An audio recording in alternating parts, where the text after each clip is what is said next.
L'emballage, c'est une matière. Une matière qui va remplir ses fonctions de protection, de logistique et de communication d'abord et avant tout, mais une matière qui devra être collectée et triée après usage pour lui donner une deuxième vie.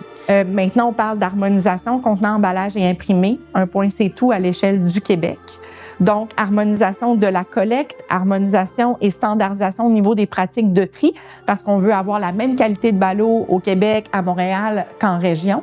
À travers les différents épisodes, j'ai pu rencontrer des experts qui nous ont éclairés sur les stratégies à adopter pour l'industrie. C'est intéressant de voir qu'on arrive avec de la matière, énormément de matière, puis à chaque étape, il y a un tri mécanique, un tri manuel pour peaufiner.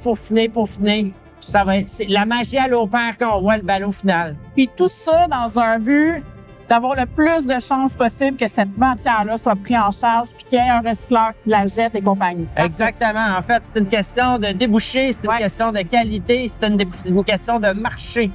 C'est très important, évidemment, quand on est concepteur ou metteur en marché de produits, de se dire est-ce que mon produit mis en marché va pouvoir être recyclé, réutilisé, avant d'être valorisé et voir une autre utilisation possible avant d'être jeté, évidemment. L'intégration de matières recyclées dans un produit d'emballage, c'est une des stratégies les plus fiables qu'on peut avoir pour réduire l'empreinte carbone et l'empreinte environnementale du produit. Il n'y a pas plus de fabricants d'emballage 100% recyclés parce que c'est compliqué de faire ça.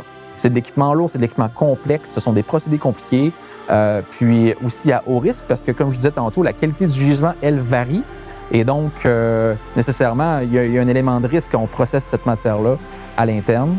Ce qui arrive aussi dans la logique dans laquelle on est d'un modèle économique où on veut racheter les choses plusieurs fois, revendre les choses plusieurs fois. Et donc, si on utilise la cuillère, on la jette, on la rachète, ça maintient tout le monde aussi dans un certain niveau d'épuisement, je dirais, parce que c'est pas juste les ressources planétaires qui atteignent leur fin, mais il faut toujours racheter, il faut toujours... Alors que si on se met dans une logique où on réutilise, il y a comme quelque chose, un autre rythme qui s'installe. Pour aspirer à créer un impact à grande échelle, il faut que l'industrie de l'emballage ait cette vision de circularité et avance ensemble.